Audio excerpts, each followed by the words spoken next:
Je vous remercie de votre participation massive et j'embraye sur la première partie, sachant qu'aussi chacune des parties fera l'objet de questions et réponses.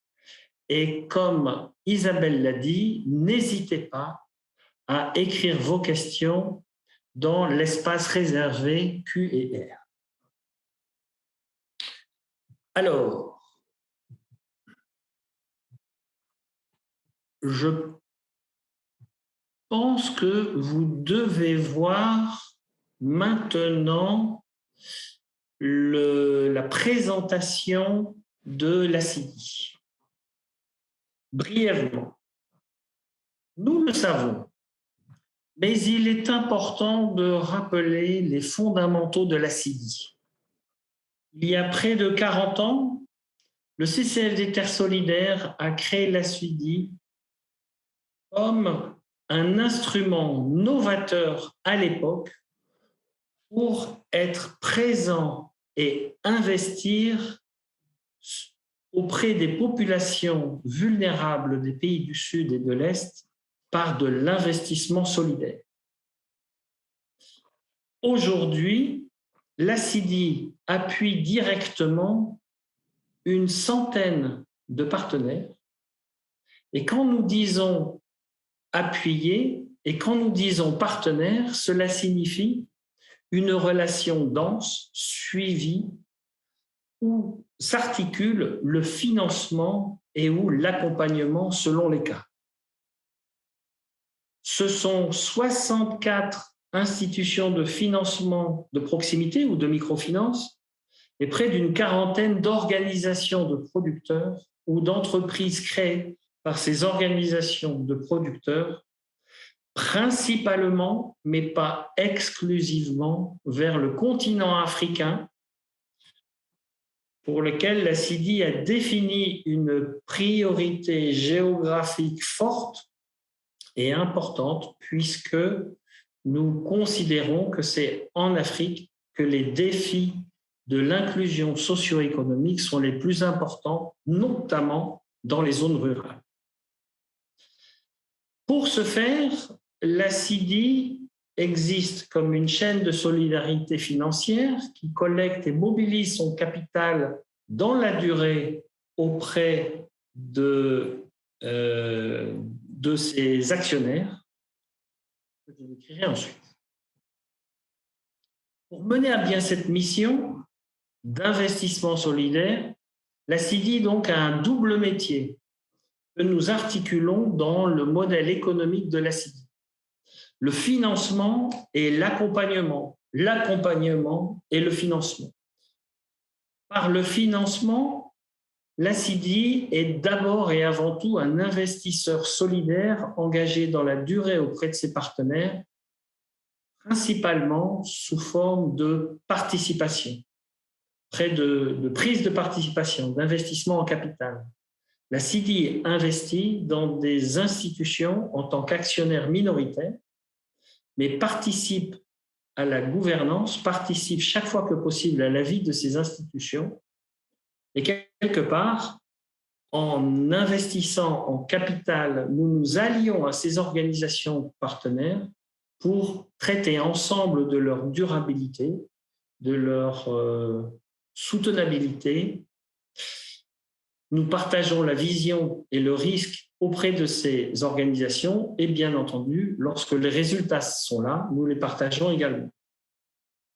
Là où c'est plus opportun de faire des prêts essentiellement en monnaie locale, la CIDI le fait également. Et là où le système financier le justifie, la CIDI émet également des garanties bancaires pour faciliter l'accès au crédit local. Mais la CIDI considère depuis longtemps, pas par postulat, mais pour l'avoir constaté dans cette vision développementale auprès de ces organisations partenaires, que l'injection de ressources financières n'est pas suffisante. Nous devons aussi être aux côtés de ces organisations pour leur structuration, leur consolidation et leur pérennisation par ce que nous appelons depuis longtemps l'accompagnement. que nous établissons à la demande des organisations partenaires et dont nous définissons les termes avec eux. Dans quelques minutes, ce sera Joanne qui expliquera cette dimension-là en détail. Aujourd'hui, l'engagement consolidé financier de la CIDI, du Fonds européen de financement solidaire pour l'Afrique et de Soluti, notre filiale en Afrique de l'Est, nous aurons d'autres occasions d'en parler à l'occasion d'autres webinaires organisés par la CIDI. Et cet ensemble, qui forme un groupe d'investissement solidaire, présente une masse importante d'engagement et d'ailleurs, je vous informe que FEFISOL 2 est en train d'être reconduit après les 10 années de succès de FEFISOL 1. Vous le constatez, l'engagement par l'accompagnement de la CIDI auprès de ses partenaires, ce n'est pas qu'une idée, c'est une réalité qui se compte en jours, en temps passé par la CIDI auprès de ses organisations partenaires. Et en 2020, malgré les conditions compliquées par la pandémie du Covid-19, nous avons consacré et dédié plus de 2100 jours auprès de nos organisations partenaires. Nous avons également établi de manière chiffrée, sérieusement, la portée de la CIDI, qui nous permet de considérer que plus de 7 millions de personnes, via les organisations partenaires de la CIDI, bénéficient de ces services, également largement au bénéfice des femmes et du secteur rural. L'actionnariat de la CIDI, sans lequel la CIDI ne pourrait pas mener à bien sa mission, se compose des investisseurs, des actionnaires citoyens, près de 2000, et plus de 110 institutionnels continuent à faire confiance à la CIDI dans sa mission pour mener à bien cette fonction d'inclusion socio-économique. Le capital de la CIDI, qui se différencie dans sa composition par des groupes diversifiés, sur lesquels je ne reviens pas ce soir, vous les connaissez, continue de croître raisonnablement. Pour la CIDI, il est important que toutes les ressources mobilisées puissent être transformées en bons emplois par des investissements solidaires qui ont du sens. Il y a quelques années, déjà près de 5 ans, la CIDI a créé la Fondation ACT et son projet tient dans son acronyme « Accompagner la transition écologique, économique et sociale » pour renforcer le volet de sa mission d'accompagnement, de son métier d'accompagnement auprès de ses partenaires, en plus de son action, on va dire, directe. Lorsque la Fondation ACT a été pensée, conçue et lancée sous l'égide de la Fondation Terre Solidaire, mais gérée par la CIDI, nous avons identifié 4 champs particulièrement sensibles et justifiant un accompagnement rapproché, surtout dans les zones sensibles. Car, vous le savez, la CIDI a pour mission d'être présente aussi, nous le disons et nous le réalisons, d'être présent via son investissement solidaire là où les autres ne vont pas. Ce n'est pas qu'un slogan, c'est une réalité. Et pour ce faire, la Fondation ACT a relevé 4 domaines. La résolution de situations de crise. On sait que dans la durée, peu d'organisations ne passent pas par des étapes difficiles parfois pour leur évolution. Et donc, la CIDI est sollicitée pour être présente auprès de ces organisations lorsqu'il y a des difficultés à surmonter. Évidemment, la transition écologique et sociale, qui est l'axiome central de l'action de la CIDI depuis 2017 également. la finance communautaire, qui rentre pour nous véritablement dans la vision aussi des services financiers à fournir auprès des populations, notamment dans les zones où les services financiers formels, même de microfinance formelle, n'existent pas. Et pour répondre enfin à une demande importante des organisations partenaires qui travaillent sur le sens de leur trajectoire et de leurs orientations, l'apprentissage et l'amélioration de leur performance sociale. La CIDI le fait, mais la CIDI le fait aussi surtout avec ses organisations partenaires. Depuis 2017, ce sont plus de 40 projets qui ont été appuyés par la Fondation ACT et pour des montants qui commencent à être conséquents.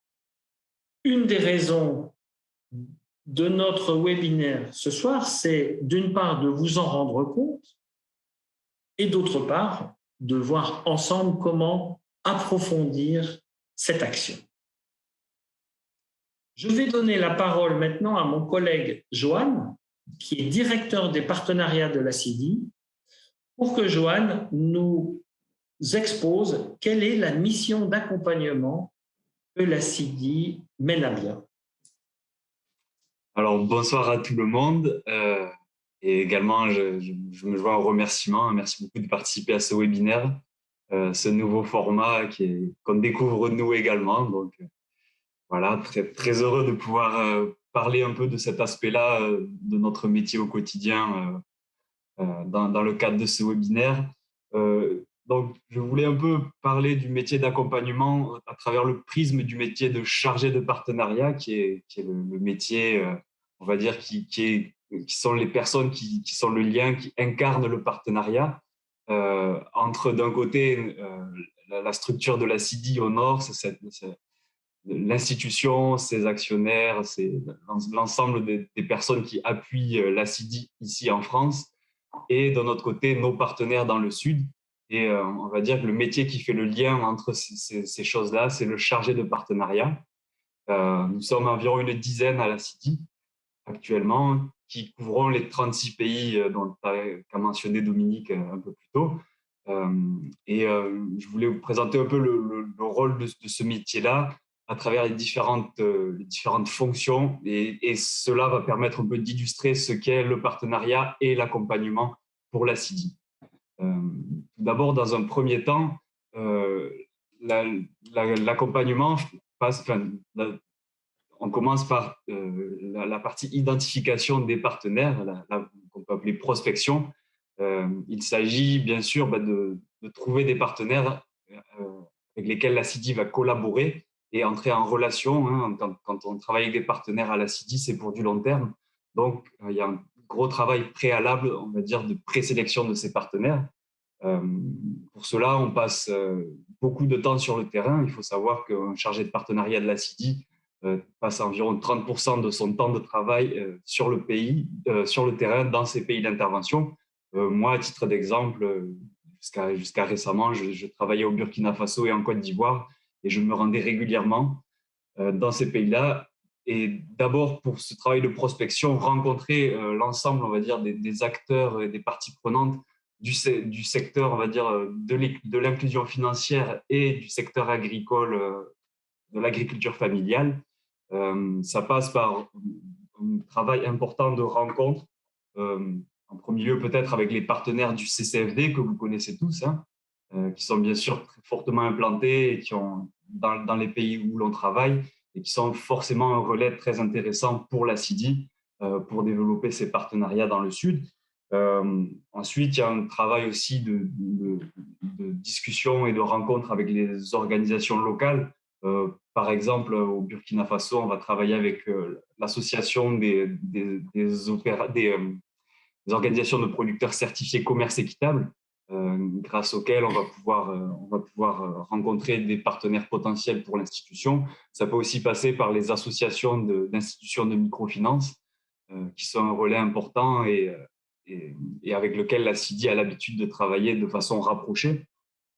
Et enfin, on passe également par des ONG de développement, hein, pour aussi connaître un peu mieux les secteurs dans lesquels on travaille. Forcément, on ne connaît pas Nous, en tant que chargé de partenariat, on ne connaît pas en profondeur les pays et les différentes filières dans lesquelles on va travailler. Et ces relais locaux sont forcément d'une valeur très importante pour nous.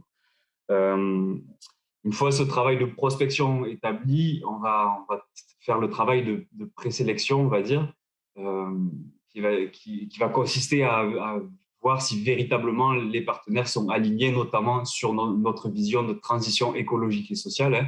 Comme Dominique l'a mentionné en plusieurs reprises, c'est vraiment l'axe et le fil rouge, le fil conducteur de notre travail en tant que chargé de partenariat, c'est de toujours voir avec chaque partenaire comment, d'une façon ou d'une autre, il va contribuer à cette transition écologique et sociale vers laquelle on veut tendre en tant qu'institution.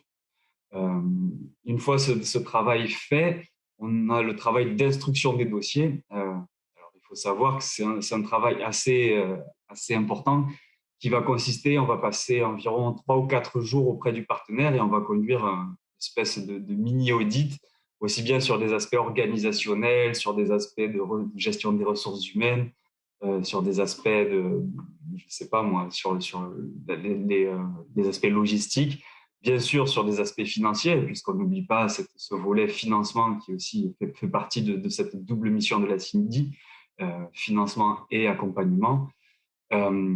Et enfin, et bien sûr, toute la partie de la performance écologique et sociale du partenaire qu'on va étudier. Et cela va donner lieu à un rapport qu'on prend un certain temps également à travailler et approfondir. C'est vraiment important de mentionner cet aspect-là parce que c'est sur la base de ce travail, on va dire, d'audit. D'audit, c'est un grand mot, hein, j'utilise ce mot pour simplifier, d'instruction. C'est sur la base de ce travail-là qu'on va identifier les éventuels besoins d'accompagnement du partenaire. On ne va pas seulement étudier ses besoins financiers, bien sûr, on va également voir en quoi le partenaire aurait besoin d'un accompagnement de la CIDI pour se renforcer sur tel ou tel aspect. Et on parlera un peu d'exemples concrets un peu plus tard. Mais je voulais parler de ce travail d'instruction qui est quand même au cœur du métier de chargé de partenariat et qu'on va constituer un peu la base de nos actions dans le partenariat. Ensuite, il y a tout un travail de suivi des partenaires.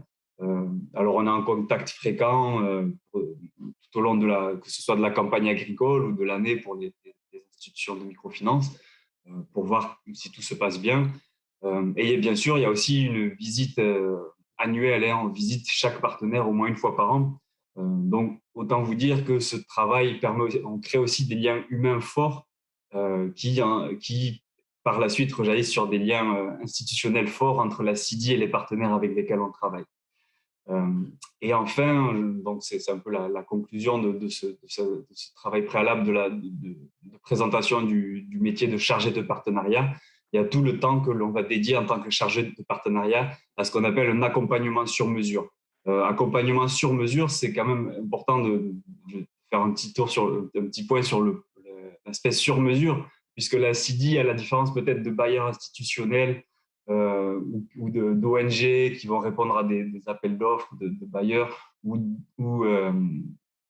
ce type de relation-là, la CIDI, on va dire les bailleurs ont des agendas à eux propres, des priorités à faire pousser donc pour telle ou telle raison, on peut dire politique ou autre.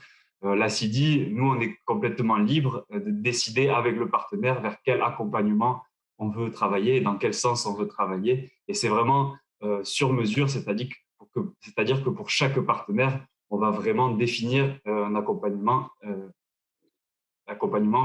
dont il a besoin. Et cet accompagnement passe, on va dire, par 3 axes principaux. Il y a une partie, c'est la participation aux instances de gouvernance. La CIDI a une bonne partie de son investissement qui est en capital ou en fonds propres des institutions dans lesquelles on travaille. Et bien sûr, on participe au conseil d'administration, aux assemblées générales, à différents comités lorsqu'il y en a. Donc ça, c'est une partie importante de notre accompagnement. Ensuite, on a un accompagnement spécifique en tant que chargé de partenariat qu'on va appuyer sur des aspects, on va dire, très spécifiques et plutôt, on va dire, en fonction des besoins. Ça peut être revoir un plan d'affaires, ça peut être conseiller l'institution sur la mise en place d'indicateurs de performance sociale, par exemple. Et enfin, il y a le dernier aspect de l'accompagnement qui va faire intervenir le réseau de consultants CIDI, dont certains d'entre vous ici présents dans ce webinaire nous suivent. Et on va faire appel à ces compétences-là pour répondre à des besoins spécifiques. En général, il s'agit de gens compétents sur différents aspects, expérimentés, et qu'on va faire participer sur différentes missions, toujours en fonction du besoin de partenaires et pour répondre à ces besoins. Très bien. Merci beaucoup, Joanne, d'avoir exposé en détail cette complexe mission de l'accompagnement qui passe par des métiers précis et qui requiert surtout une capacité d'écoute importante et qui résonne avec une question que nous avons reçue, que je peux vous lire. Au passage, notez bien vos questions pour cette première partie. Donc la question est, vous parlez de partenaires de la CIDI. Au CCFD, on parle aussi de partenaires. Merci de définir ce que la CIDI appelle par partenaire. Alors, qu'est-ce que l'on peut dire là-dessus? Sur ce sujet fondamental. Souvenons-nous que la CIDI a été créée par le CCFD, Terre Solidaire. Et dans l'histoire du développement, depuis les années 60, c'est bien le CCFD qui a inscrit la dimension partenariale dans l'action de la société civile pour le développement, et cette vision de la relation avec les acteurs des pays du Sud a irradié, y compris auprès de nos instances publiques qui utilisent ces terminologies-là aussi. Comme Joanne l'a exposé, on voit que la relation avec les organisations partenaires de la CIDI est une relation dense, de présence et d'écoute des demandes et des besoins tels que nous pouvons les apprécier. Il y a une dimension très importante de la relation partenariale de la CIDI qui est la contractualisation. On signe un contrat. Qu'est-ce qu'on fait? Une fois que nous sommes d'accord sur les objectifs à remplir, nous établissons ce que nous appelons une convention de partenariat, qui est un engagement de part et d'autre respectif de ce que nous allons faire ensemble. Et évidemment, lorsqu'il y a une modalité financière précise, une prise de participation, un prêt ou une garantie, tout cela est consigné également dans un contrat très précis qui aujourd'hui est revu par les juristes des organisations partenaires et les juristes de la CIDI. C'est comme ça qu'aujourd'hui, nous pouvons établir aussi des bons contrats qui nous engagent de part et d'autre à mener à bien l'action que nous définissons conjointement. Cette formalisation de la relation partenariale est aujourd'hui indispensable, mais ne remet pas du tout en cause la nature même de la relation que nous voulons établir avec les organisations qui, dans les pays du Sud, ont été identifiées par la CIDI pour également accompagner le changement social dans lequel ces organisations sont inscrites. Est-ce qu'il y a d'autres questions? Je n'en vois pas. Et il y a un commentaire de Ossine dans le... Oui, préciser les spécificités de l'accompagnement de la CIDI, ça on l'a fait, et l'acte. Nous allons y arriver, cher Ossine. J'ai plaisir à vous présenter Ossine Tandjaoui, qui est membre du conseil de Fondation ACT et qui représente à ce titre le conseil de surveillance de la CIDI. Vous voyez, tout cela s'articule fortement. Merci Ossine. Eh bien, maintenant, nous allons voyager en Côte d'Ivoire, puisque, eh bien, à la fois Isabelle et Joanne, je vous redonne la parole pour que nous voyagions en Côte d'Ivoire avec Assata.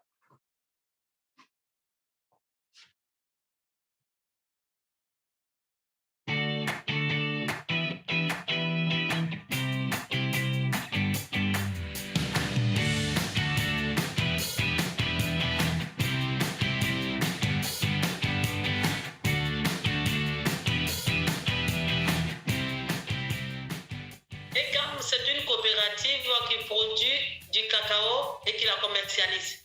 ECAM est partie d'une association en août 2004. Nous voudrons mieux vendre nos cacao à de meilleurs prix et à des partenaires durables. Au départ, la coopérative a été créée avec 89 producteurs sur 700 hectares. À ce jour, nous avons environ 12 000 hectares sur 2500 producteurs. La chaîne de valeur de la production du cacao commence par une bonne formation des producteurs sur les bonnes pratiques agricoles et les bonnes pratiques environnementales. Pour pouvoir financer une activité, surtout l'activité agricole, nos banques refusent de le faire. Et ils nous demandent des fonds, des dépôts qui sont très élevés et le taux d'intérêt aussi est très élevé. Pour faire une agriculture durable, ce n'est pas possible. Moi, je pense que l'indépendance de la coopérative est venue non seulement de notre travail, mais surtout du financement que nous recevons de la CIDI. Et la CIDI est de notre côté depuis 2018. Chaque année, ils nous prêtent près de 300 000 euros. Ils nous guident dans la gestion de la coopérative, la gestion financière de la coopérative. La CIDI aussi nous aide à la mise en relation avec d'autres entités telles que des chocolatiers qui voudraient travailler avec nous ou bien des partenaires techniques. Donc, la CIDI va au-delà du financement. Nous avons pu vraiment développer d'autres activités sociales, économiques et environnementales. Le succès de l'agriculture en Côte d'Ivoire repose sur le cacao. Et nous, les producteurs de cacao aujourd'hui, c'est vraiment difficile de s'en sortir tellement le prix du cacao est très bas et ne recouvre pas le coût de production. Et de toutes les façons, nous, les producteurs de ECAM, nous allons continuer à nous battre pour qu'on puisse parler de la même voix et travailler ensemble et changer ce monde aujourd'hui qui est vraiment difficile. À tout moment, les femmes qui se trouvent en brousse, les femmes qui sont analphabètes, aujourd'hui, elles sont leaders dans leurs différentes communautés. C'est une très grande fierté. Je pense que c'est un pari que je dois continuer à faire. Le rêve aujourd'hui de la coopérative, c'est de rendre les producteurs indépendants financièrement et de moderniser la région dans laquelle nous exerçons à travers la construction des ponts, le refoulement des routes, la construction des dispensaires, des écoles, des cantines scolaires.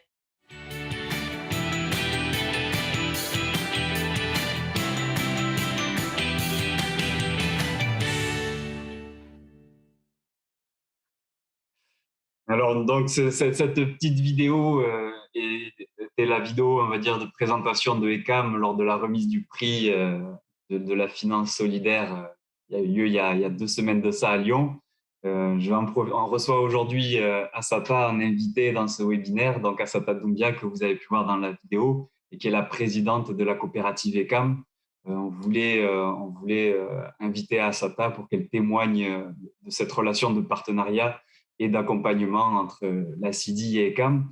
Peut-être Assata, un peu en complément de cette vidéo, ou pour l'illustrer un peu mieux, peut-être que tu pourrais commencer par raconter un peu ton histoire, comment tu es devenu planteur de cacao. Il y a peu de femmes planteurs de cacao en Côte d'Ivoire, et revenir un peu peut-être sur la genèse de la création de cette coopérative ECAM, qui est partenaire de la CIDI depuis 2017 maintenant. Okay. Bonjour à tous, bonjour Joanne. Je tenais au nom de la coopérative ECAM pour vous remercier. Les producteurs sont tellement si contents de ce prix. Et au début, vraiment, on n'avait pas. On voit aujourd'hui l'importance de ce prix-là et je vous en remercie. Ce que je pouvais dire au niveau de la création de la coopérative, d'abord, ça a commencé par mon propre histoire. Parce que sachez, Johan, que je suis une jeune dame qui a grandi en ville avec son père et ses frères et sœurs à l'école simplement. Mais chaque vacances, on retrouvait notre oncle qui nous accueillait avec beaucoup de joie. Et les cousins, les frères, nous tous, on aimait bien aller chez mon oncle parce qu'on se sentait à l'aise avec mon oncle. Quand on partait en brousse pendant les vacances, on partait en brousse dans les champs de cacahuètes et de café. On était vraiment, c'était vraiment des moments inoubliables. Donc, c'était vraiment le rêve. Jusqu'à ce que mon oncle vienne à décéder. Et bon, voilà, on se trouve, le champ se trouve en brousse. Et la famille, personne ne veut voir les hommes. En général, ce sont les hommes qui vont hériter des plantations. Et les hommes ne sont pas intéressés à aller dans les plantations, ni les enfants de mon oncle, ni les enfants de mon père, personne. Et naïvement, je me suis levée, j'ai dit, bon, moi, je veux gérer le champ. Mais j'aimerais bien que la famille me donne le champ, que je possède le champ, que ça ne vienne pas pour un bien familial, que ça m'appartient. Eh bien, mon papa et les autres ont dit, ah, mais vas-y, il n'y a pas de problème, tu peux le faire. Parce que personne ne voulait ce champ-là. Du coup, je me suis rendue dans la plantation à Meadji et je me rends compte que tout a changé. Les plantations, il y avait vraiment un désarroi. C'était plus l'image que moi j'avais de mon enfance où il y avait dans les champs de cacahuètes, on avait des orangers, des avocats qu'on prenait pour aller vendre au marché. Et tout petit avec joie et qu'on gagnait de l'argent, ce qui nous permettait de venir en ville avec cet argent-là. Ce n'était pas vraiment ce champ-là que moi j'ai laissé. Et du coup, je me suis attachée les services des structures des techniciens comme ANADER pour pouvoir régénérer ma plantation et donner un nouveau visage. Et tout à coup, ça a commencé à changer. Et les producteurs qui sont autour de moi ont commencé à s'intéresser à la manière dont je travaillais. Parce que la plantation ne se trouvait plus avec un rendement de 100 kilos à l'hectare. On avait déjà avancé un peu. Et puis, bon, il y avait des voisins, surtout des personnes qui étaient plus âgées et qui voudraient partager cette expérience-là.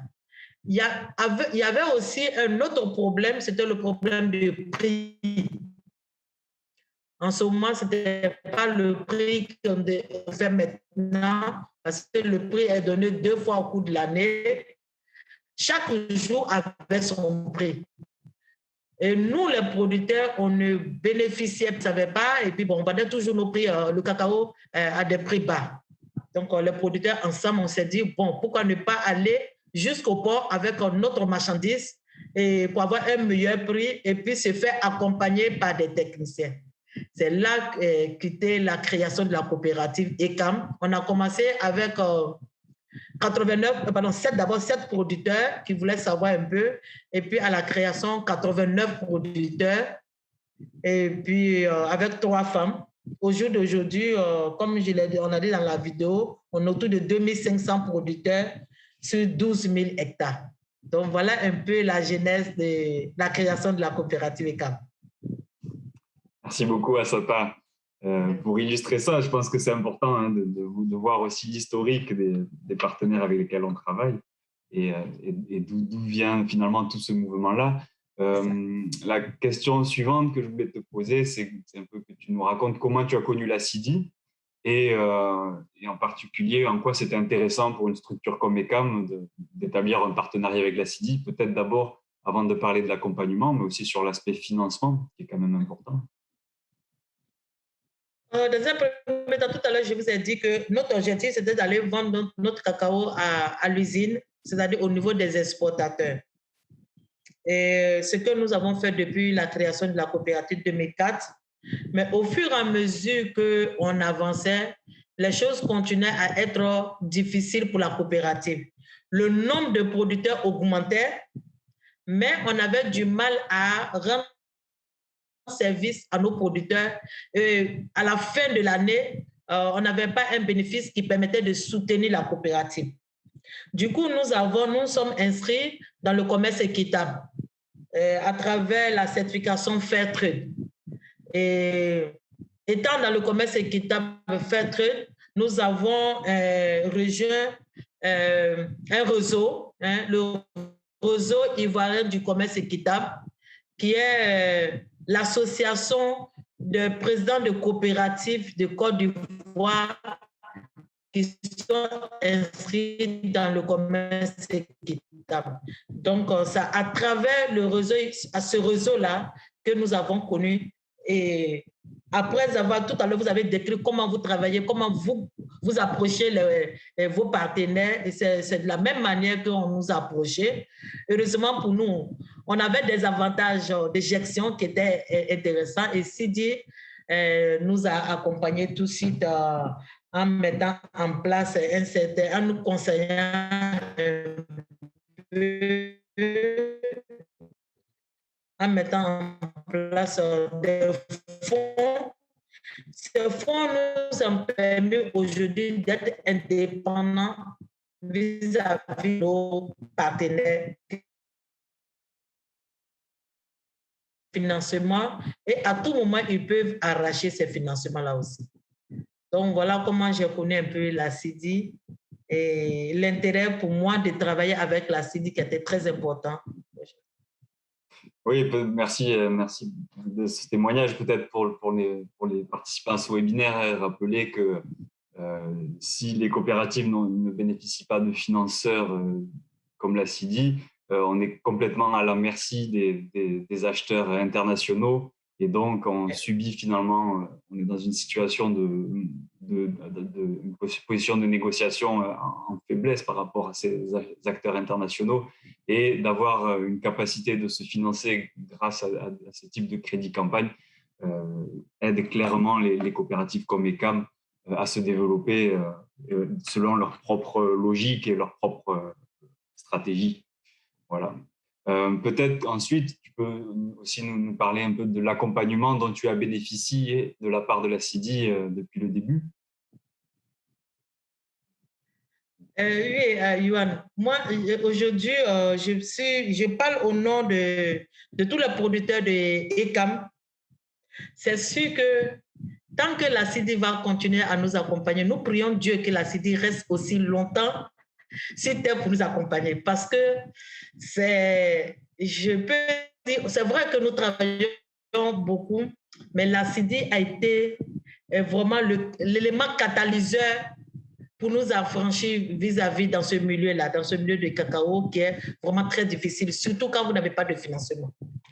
Parce que la CIDI ne s'arrête pas à nous prêter de l'argent et puis attendre les intérêts après et attendre qu'on a bien payé. Il ne force pas aussi la coopérative rembourser l'argent maintenant comme c'était le fonds. Heureusement pour nous, rencontrer la CIDI, c'était une très bonne chose pour nous parce que la CIDI, non seulement a accroît nos financements, au début on était autour de 150 000 euros. Aujourd'hui, on tourne, au début, on était à 150 000 euros. Aujourd'hui, on tourne autour de 300 000 euros. Avec cet argent, on reçoit très vite les fonds. C'est-à-dire qu'avant le début de la campagne, nous avons déjà ce fonds-là qui nous permet d'aider les producteurs à envoyer leurs enfants à l'école. Et non seulement cela, on achète facilement le cacao de nos producteurs. Mais la CIDI va au-delà de ces financements. Tout de suite, dès qu'on a un problème dans la gestion de la coopérative, et effectivement, au début, on avait vraiment beaucoup de problèmes parce qu'on ne savait pas si on avait gagné de l'argent. On attendait toujours à la dernière minute, c'est-à-dire qu'à la fin de la campagne, pour savoir qu'on a eu de l'argent. Mais à travers l'accompagnement de CIDI, nous pouvons savoir à chaque mois qu'est-ce qu'on a gagné. Donc, la CIDI a travaillé avec nous pour mettre un tableau Excel à notre disposition en tenant compte de nos réalités. À partir de ce tableau-là, nous arrivons à savoir, à planifier nos dépenses et nos gains. Au-delà, en relation avec d'autres partenaires. Oui, un appui pour mettre en place un système de gestion.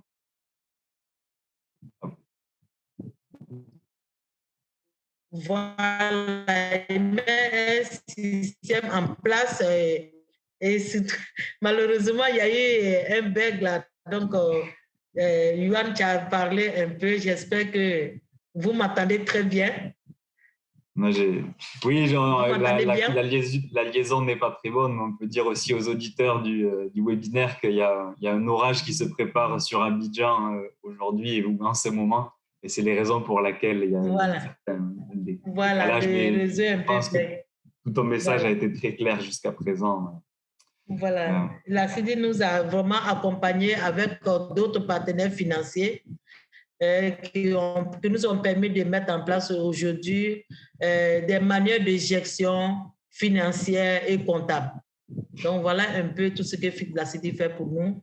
Et surtout, lors de la pandémie de Covid, à travers l'ONG ACT, la CIDI a mis à notre disposition des fonds qui nous ont permis de payer des seaux et des kits sanitaires pour mettre à la disposition de nos producteurs. Le réseau n'est pas toujours bon. Oui, mais je pense qu'on a compris le message. Et oui, en effet, comme pour plusieurs de partenaires de la CIDI, au moment de la crise Covid, on a pu débloquer grâce à la Fondation ACT une aide d'urgence pour une bonne partie de nos partenaires et sur des choses assez basiques, pas des montants très importants, mais qui ont quand même beaucoup aidé, que ce soit pour l'achat de gel, de masques, de gel hydroalcoolique, de masques, bon, toute cette nouvelle réalité qu'on a tous connue. Et la Fondation ACT a notamment aidé ECAM dans ce cadre-là. Peut-être avant de passer aux questions, parce que j'ai vu qu'il y a pas mal de questions qui sont arrivées sur ECAM, peut-être en dernier point sur la question d'accompagnement, sur quel point tu penses que ECAM aurait besoin d'accompagnement à l'avenir? Quels seraient les futurs axes de développement que tu vois pour la suite et sur lequel la CIDI et la Fondation ACT pourraient appuyer ECAM? D'abord, Yohan, il faut dire que aujourd'hui, ECAM partage le même problème que nous voyons dans tout ce qui est l'agriculture. Je vais parler forcément de le problème de la déforestation, du changement climatique. Nous sommes vraiment frappés sur cette problématique-là. Notre plantation ouvre au soleil. Donc, la coopérative veut mettre en place un projet d'agroforesterie. Donc, nous n'avons pas forcément la compétition des partenaires techniques pour nous permettre de pouvoir réaliser ce projet d'agroforesterie dans nos plantations. La coopérative aussi aspire à faire une production bio. Nous avons déjà certifié 2 villages pour la production bio. On continue d'espérer d'avoir des partenaires qui peuvent nous accompagner pour acheter le cacao bio pour nous permettre d'avoir une bonne rémunération de nos fonds. Mais il faut savoir que les plantations aussi, on a un problème de documentation. Quand on veut savoir est-ce que la plantation appartient réellement aux producteurs, oui, on le sait dans la bouche, mais il n'y a pas un document qui atteste que cette plantation appartient réellement aux producteurs. Donc, je vous ai déjà expliqué si on pouvait être accompagné dans le cadre du foncier et pour pouvoir permettre à nos producteurs de posséder vraiment un document qui nous dit aujourd'hui cette plantation nous appartient, ce serait une bonne chose pour nous. Et renforcer la capacité des producteurs à travers, comment on appelle ça, le programme de de PSE, parce que nous avons inscrit dans le projet PSE le paiement des services environnementaux. La coopérative veut être accompagnée dans ça. Donc, voilà beaucoup d'ambitions que nous voulons partager avec nos partenaires. Ceux qui nous écoutent, qui ne sont pas forcément de la CIDI ou bien la CIDI, donc on attend à travers la CIDI de nous aider. Oui, peut-être rapidement, pour mettre en contexte un peu pour nos auditeurs qui connaissent peut-être pas aussi bien que nous le contexte du cacao en Côte d'Ivoire. C'est sûr qu'il y a des enjeux d'une transition écologique de la production du cacao ivoirien qui a été fait depuis les années 70 avec du cacao de plein soleil, c'est-à-dire qu'on produisait le cacao sans ombrage en monoculture. Et on se rend compte maintenant que cette façon de produire le cacao a des effets négatifs, divers effets négatifs, comme toute monoculture finalement, et qu'on passe maintenant vers une transition vers un modèle beaucoup plus agroforestier dans la production de cacao, en réintroduisant, comme tu l'as mentionné, comme dans ta jeunesse, des avocatiers, des arbres fruitiers dans la plantation, des arbres d'ombrage. Et là-dessus, il y a un enjeu important qui est l'enjeu du foncier en Côte d'Ivoire, puisque il y a un enjeu important sur la plantation cacaoyère en Côte d'Ivoire, qui est que la plupart du temps, les plantations cacaoyères, il n'y a pas de cadastre en Côte d'Ivoire. On ne sait pas à qui appartient formellement la plantation de cacao. C'est le résultat d'accords de long terme passés entre des populations migrantes, souvent. Il faut voir que la plupart des populations qui produisent le cacao en Côte d'Ivoire viennent soit du nord de la Côte d'Ivoire, soit même de pays sahéliens comme le Burkina Faso et le Mali. Ces gens sont venus dans les années 60 déjà et ont passé des accords informels avec les propriétaires des propriétaires fonciers traditionnels. Aujourd'hui, on arrive à un système en Côte d'Ivoire où on ne sait plus vraiment qui est le propriétaire réel de chaque parcelle cacaoyère. Et cela a été la source du conflit que le pays a pu connaître entre 2003 et 2011, on va dire, puisque ça a créé des tensions importantes entre les populations autochtones originaires des zones où cultiver le cacao et des populations migrantes qui sont venues mettre en valeur ces terres pour planter du cacao. Donc, dans ce cadre-là, avec la CIDI et ECAM, on souhaitait mettre en place un projet de sécurisation du foncier afin de créer des dialogues à l'échelle des villages pour que tout le monde puisse se mettre d'accord et créer des espèces de cadastres villageois, que tout le monde soit d'accord sur se mettre au clair sur quelle parcelle appartient à qui est en location, etc. Et c'est très important par rapport au point précédent, puisque si on veut envisager une transition agroforestière, planter des arbres d'ombrage, c'est des investissements de long terme et cela demande une certaine sécurité, puisque ça va être un investissement pour le planteur. Il a besoin d'avoir une sécurité, de savoir que la plantation sur laquelle il investit ne lui sera pas retirée suite à une crise politique ou un conflit local. Voilà, je faisais juste ce point pour remettre un peu en contexte pour tout le monde. Je pense qu'on peut passer aux questions qui sont assez nombreuses. La première d'entre elles, c'est un peu, il y a plusieurs questions qui vont dans ce sens, c'est Assata, quel est l'impact social de votre coopérative sur la vie quotidienne des producteurs, productrices et de leurs familles? Et en lien avec cette question, il y a aussi, est-ce que la coopérative a pu permettre la création de dispensaires, d'écoles ou d'autres services sociaux basiques de ce type au cours des dernières années? Oui, il y a beaucoup d'impact.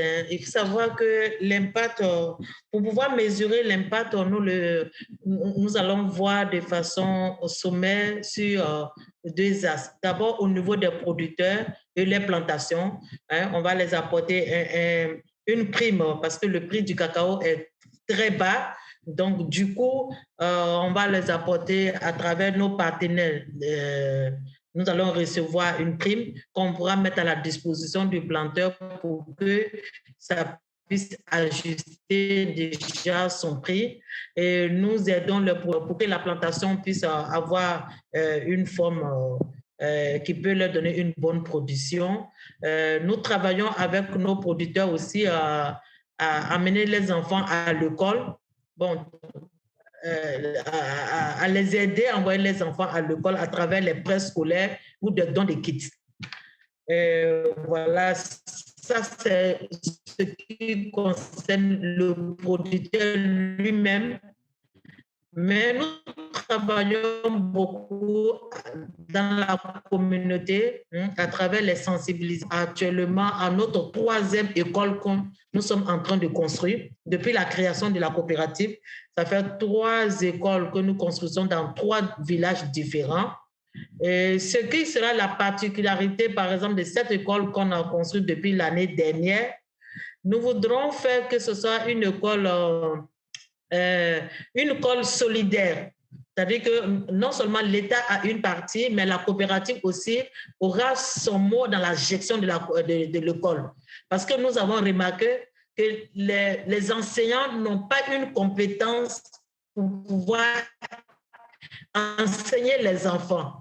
Donc, du coup, le niveau d'études des enfants sont très bas à travers les partenaires ou des personnes qui voudraient bien les accompagner pour aider les enfants à avoir une bonne éducation, un bon niveau d'études.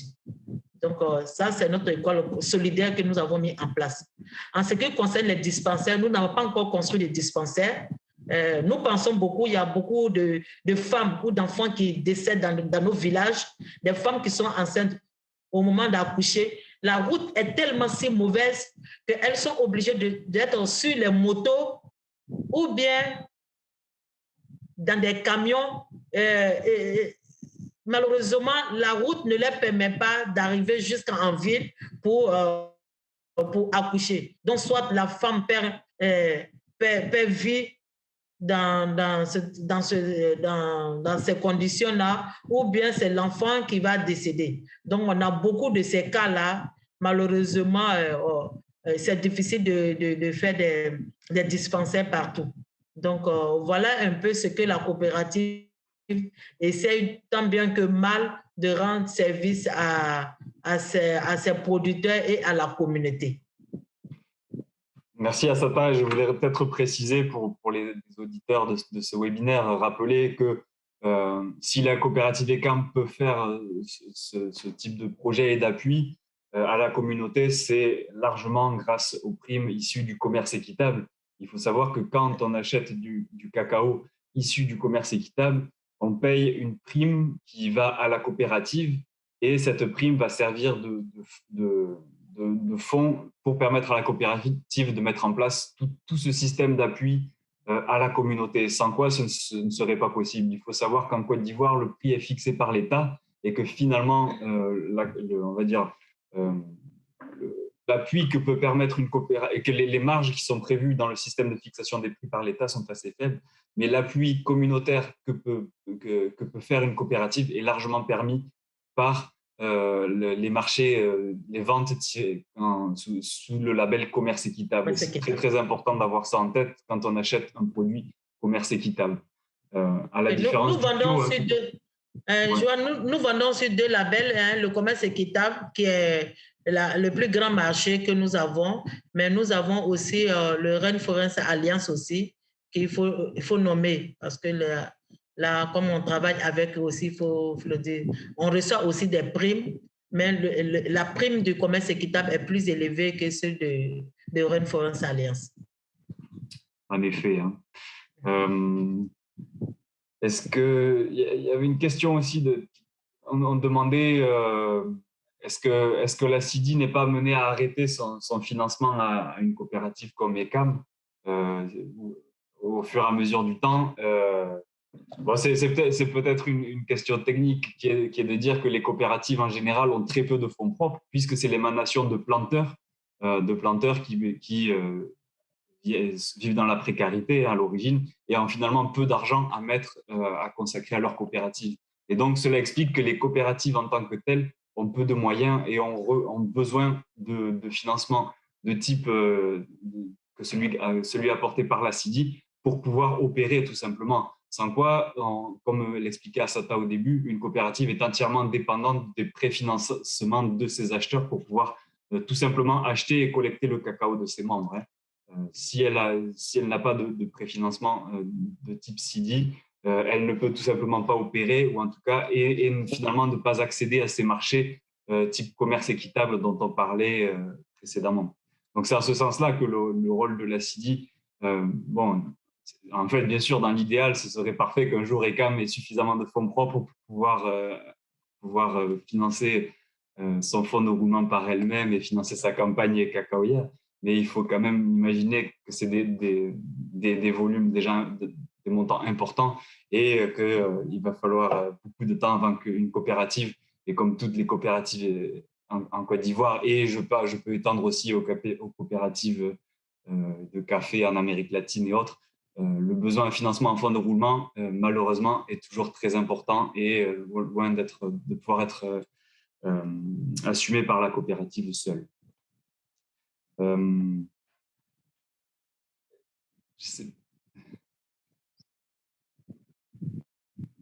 Je pense qu'on a répondu à une bonne partie des questions. J'ai vu une question qui mérite quand même d'être répondue. Il y a quelqu'un qui dit bonjour. Est-ce que les enfants travaillent dans les plantations? Voilà, donc je pense que ça, avec la fabrication du chocolat, mais pour les enfants, je tenais à vous dire que nous avons au sein de la coopérative une brigade qui passe pour voir si, dans toutes les communautés où nous travaillons, pour savoir si on peut trouver des enfants travailleurs. Effectivement, pour l'année 2020, sur 2500 ménages visités, nous avons identifié 715 enfants travailleurs. 715 enfants travailleurs et nous essayons de mettre en place des programmes de remédiation. Nous avons identifié ces enfants. Nous avons travaillé sur la cause comment on appelle ça, de ces enfants qui travaillent et nous mettons des programmes de remédiation dans les petits métiers. Donc, pour l'année 2020, nous avons déjà, c'est pour répondre à votre question, qu'effectivement, nous avons identifié des enfants travailleurs. Merci. Peut-être expliquer ici que c'est un problème récurrent dans le secteur cacaoyer en Côte d'Ivoire. Le travail des enfants, et c'est quelque chose sur lequel les coopératives, et notamment celles certifiées commerce équitable, travaillent à longueur de temps afin de mettre ces enfants à l'école donc qui restent dans les champs. Enfin, juste pour mettre en contexte que c'est un problème vraiment très commun sur lequel la Côte d'Ivoire et les coopératives ivoiriennes ont beaucoup travaillé ces dernières années, mais qui n'est pas encore résolu complètement. Est-ce qu'il y a une fabrication de chocolat en Côte d'Ivoire? C'est ça. Il faut noter que ce n'est pas... Il faut noter à la fin que ce n'est pas forcément les enfants qui travaillent, ce sont les enfants de nos producteurs parce qu'on ne s'arrête pas à nos producteurs pour identifier les enfants. On va au-delà de nos producteurs, on travaille dans la communauté. Donc ça, c'était important de souligner ça parce que nous, un producteur que son enfant travaille, on fait de sorte que le planteur puisse quitter dans le programme de certification parce qu'au sein de la coopérative, il y a un engagement qui est signé par les producteurs à ne pas faire travailler les enfants dans les plantations. Donc, si c'est un de nos producteurs où on arrive à identifier les enfants travailleurs chez lui, on peut l'exclure de la coopérative ou l'exclure du programme de certification.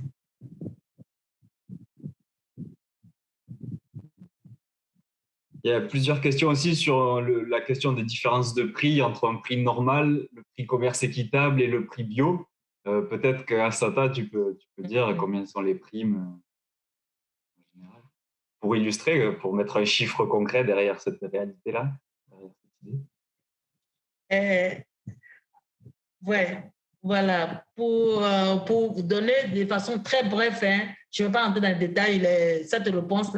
Sachez que le prix du cacao qu'on a aujourd'hui sans le commerce équitable est payé à 825 francs CFA. Je ne sais pas si vous pouvez par faire kilo. Ça date combien par kilo. 825 francs CFA, ça tourne autour de 1,50 €, quelque chose comme ça, 1,50 €. Ça, c'est le prix. Mais le prix de cacao certifié commerce équitable, nous allons, on a plus de 200 francs CFA qui va s'ajouter sur les 800. Donc, on va tourner autour de 1 100 francs. Je ne sais pas si vous m'entendez à cause du réseau. C'est bon. C'est bon. Ça, c'est le commerce équitable, 1 100 francs. Et en ce qui concerne le bio, malheureusement, la coopérative n'a pas encore un contrat bio, mais nous attendons, le bio est nettement plus cher que le commerce équitable aussi. Alors, il y a plusieurs questions si les produits sont exportés. Alors oui, il y avait une question aussi sur la production de chocolat en Côte d'Ivoire. Il faut savoir qu'il y a quasiment, où la production de chocolat en Côte d'Ivoire est marginale à ce jour. La Côte d'Ivoire exporte des fèves de cacao, de la masse de cacao, c'est-à-dire des fèves de cacao broyées, vers l'Europe pour être transformées en chocolat. Mais à l'heure actuelle, il y a très très peu de production de chocolat en Côte d'Ivoire. Par contre, vous pouvez trouver des fèves de cacao issus de la coopérative comme ECAM sur le marché en France et notamment chez Monoprix, la marque Tony's Chocolonely, qui est une marque néerlandaise de cacao 100% équitable. C'est un exemple pour illustrer.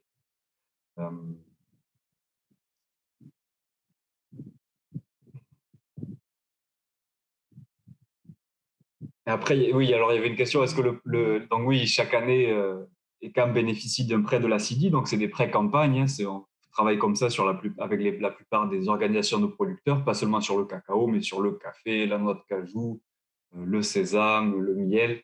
C'est des crédits campagne, donc c'est des crédits qu'on octroie en début de campagne et à la fin de la campagne agricole, les crédits sont remboursés. Et oui, en effet, ECAM donc, a la capacité de rembourser. C'est du fonds de roulement qu'on octroie en début de campagne et qui est remboursé en fin de campagne. Et ECAM a toujours remboursé en temps et en heure jusqu'à présent.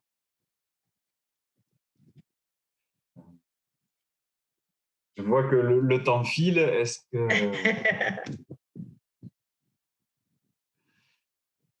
Oui, Nassata répond. Merci. Merci à tous les deux.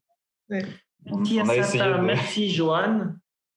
Il y a encore l'une ou l'autre question plus générale auquel je vais répondre.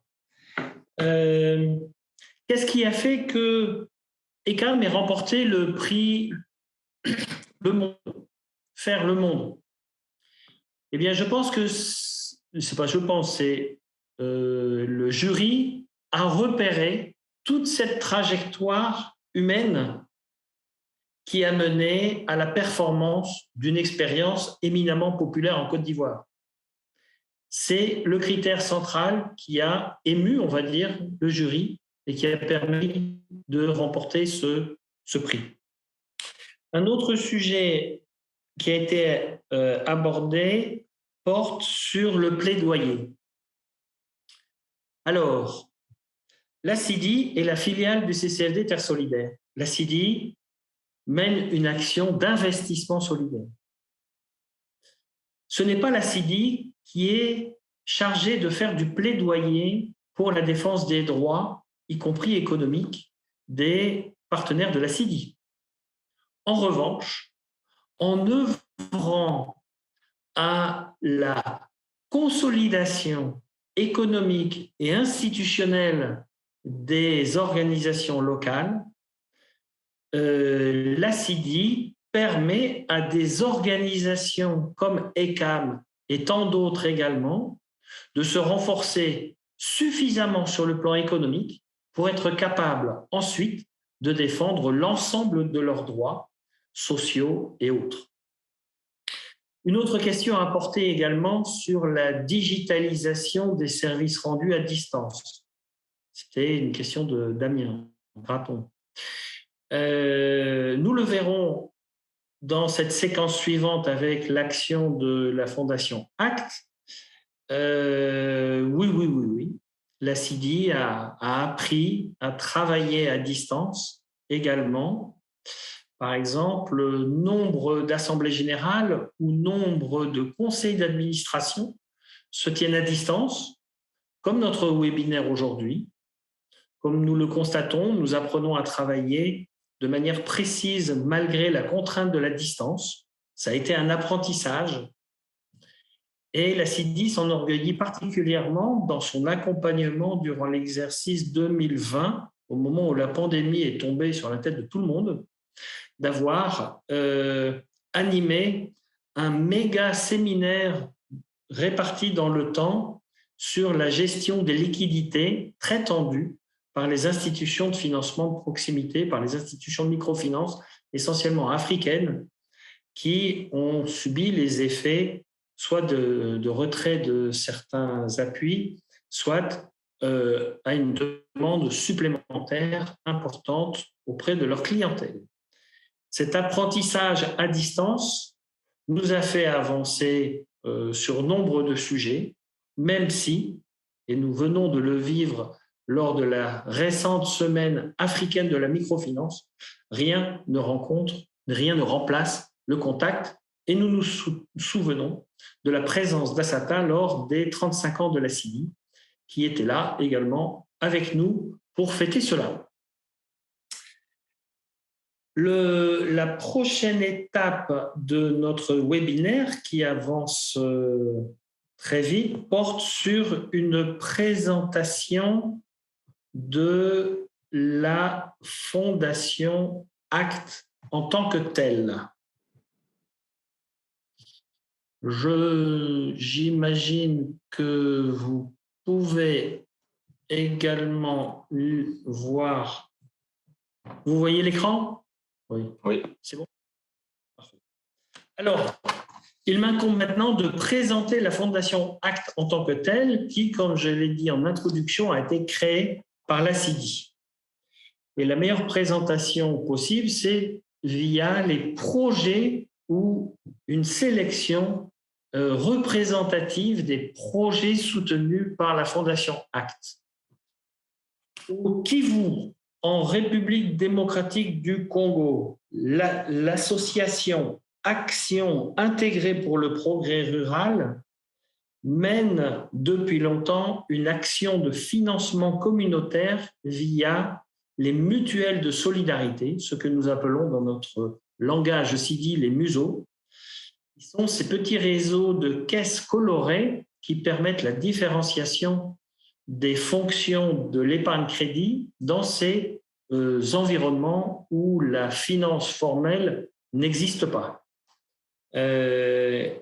Dans certaines régions du Kivu, les mutuelles de solidarité sont la seule organisation socio-financière existante pour permettre à la population de vivre de leur travail.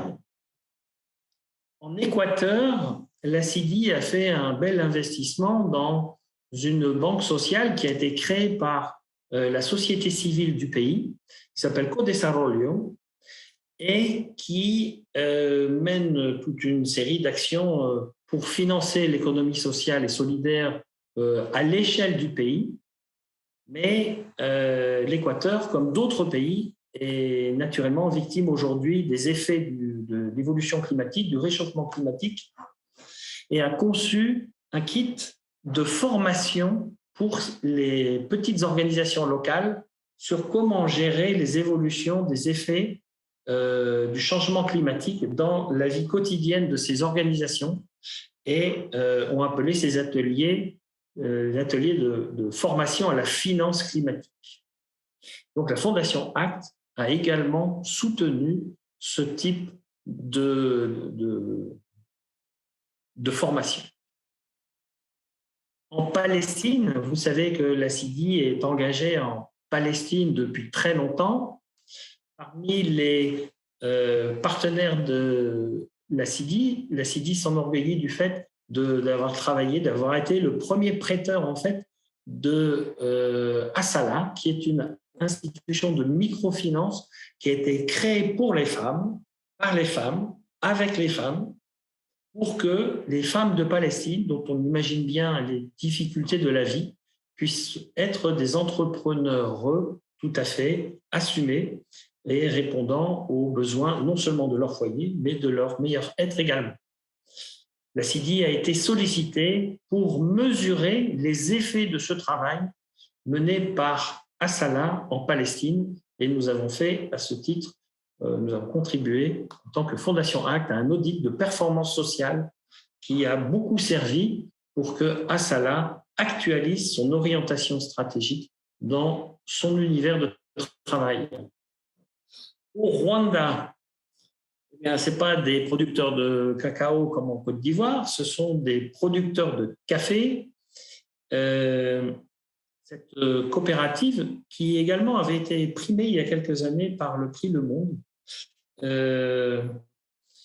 a besoin de renforcer sa gestion et a sollicité des services compétents qu'il a fallu indemniser ou auxquels il a fallu contribuer. Et c'est la Fondation ACT qui a appuyé cette demande-là.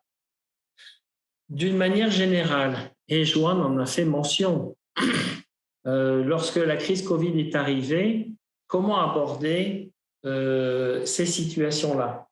Alors, comme je l'ai signalé, il y a eu plusieurs actions diversifiées, mais l'enjeu était pour nous d'aborder les conséquences économiques et sociales qui ont affecté les organisations partenaires, notamment les plus fragiles, accompagnées par la CIDI.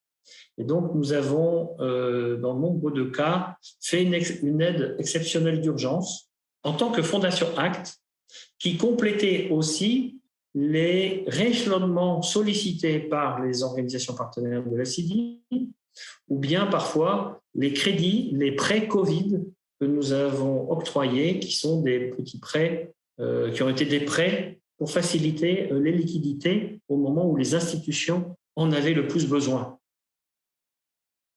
En Afrique du Sud, la CIDI est également engagée en Afrique du Sud depuis longtemps. Nous avons toute une histoire dans ce pays. Et la principale institution de microfinance, qui est celle qui a passé toutes les épreuves du temps, Small Enterprise Foundation en Afrique du Sud, très présente dans les zones rurales et organisée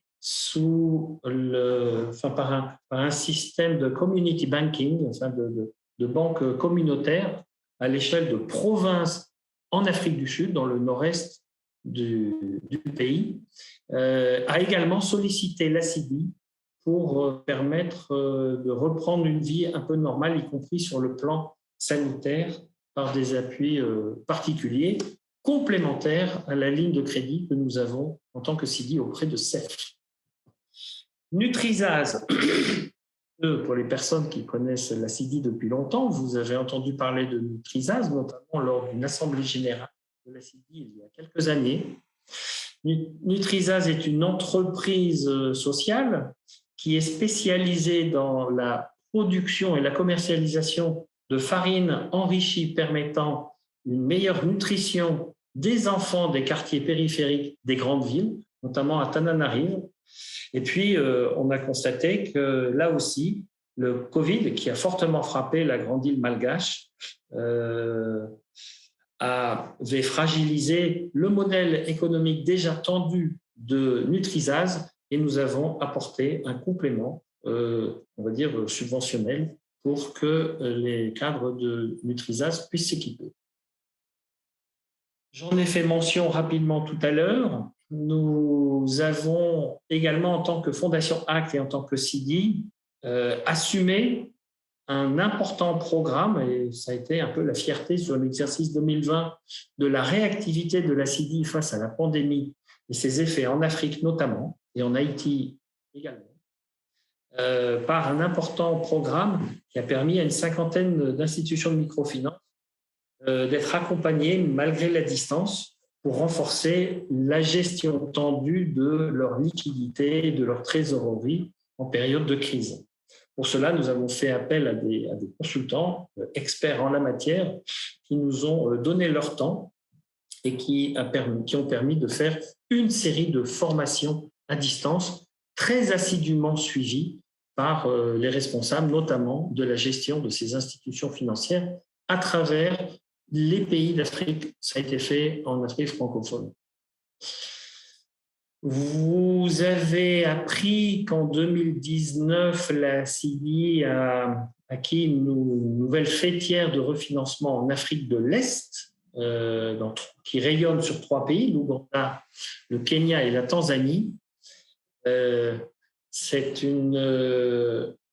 un investissement important pour diversifier l'action de la CIDI et répondant au même ciblage des institutions de microfinance, je veux dire, de taille moyenne et émergente, avec un fort besoin exprimé d'accompagnement pour permettre à ces petites IMF membres et clientes de Soluti de redéployer leurs activités, penser leur plan de continuité et également réajuster leur plan d'affaires, testés sous contrainte, ce que l'on appelle les fameux stress tests des institutions de microfinance qui étudient les scénarios, parfois les pires, pour pouvoir réagir au mieux.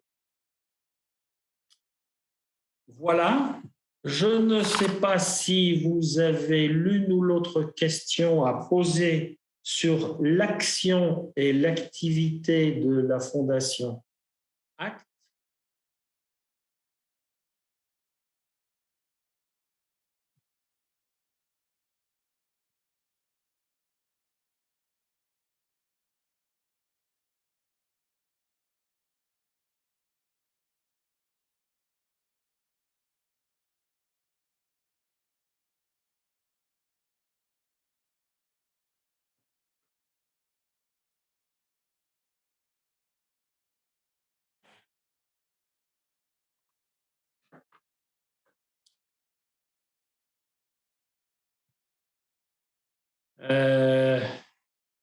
Le temps a tourné. Dominique, dans la partie discussion, il y a une ou deux questions intéressantes. Quelles sont les implications spécifiques de la CIDI, de la Fondation ACT et du CCFD pour remettre l'ensemble? Ah, voilà. Alors, effectivement, la solidarité internationale menée par le CCFD Terre Solidaire a amené le CCFD Terre Solidaire à assumer une fonction large de solidarité internationale, aujourd'hui au service de la transition écologique et sociale, mais avec une répartition des fonctions selon l'objet des institutions voulues par le CCFD Terre Solidaire.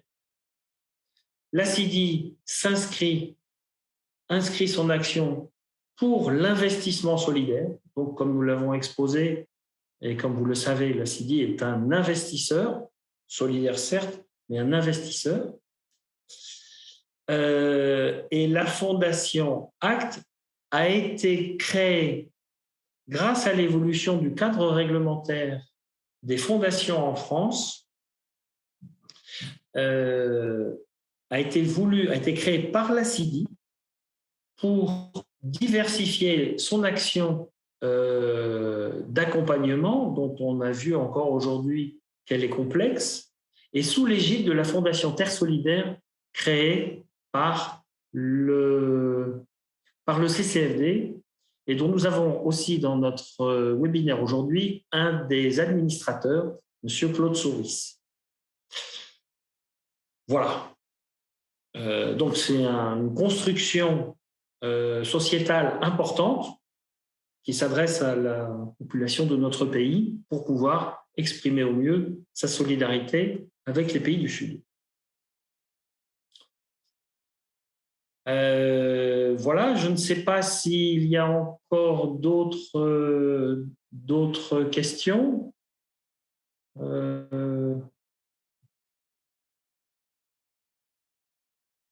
Alors, comment dire les choses? On va le mettre en grand. Voilà.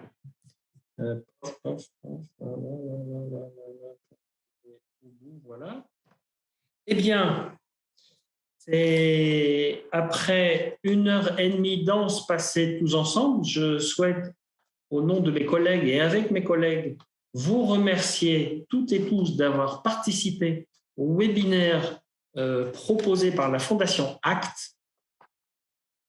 Je vous remercie de votre intérêt, de votre participation à ce webinaire et je vous remercie également d'aller visiter le site fondation-acte.org où vous constaterez que le chemin du soutien et de la solidarité est finalement très facile à emprunter. Nous nous comprenons bien. Voilà. C'est avec ces mots que je souhaite remercier Asata de sa disponibilité, de ta disponibilité, Asata, pour partager avec nous ton expérience, que je souhaite remercier mes collègues d'avoir préparé ce webinaire depuis déjà quelques semaines, de votre participation.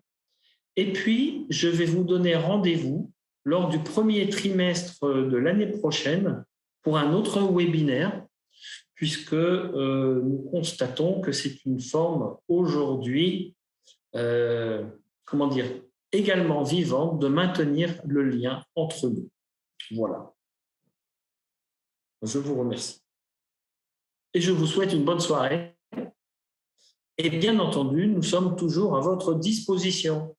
Et je pense que Asata est déjà en train d'organiser l'accueil de la visite de tous les participants au webinaire qui auront envie d'aller visiter Asata, que nous allons arriver là-bas dès lors que les conditions seront possibles pour venir simplement partager un bon repas avec toi. Voilà. Avec plaisir, dans nos champs de bio, bien sûr. Oui, on peut faire bio, bien entendu. Ouais, d'accord. Merci beaucoup. Merci à vous. Merci, au revoir.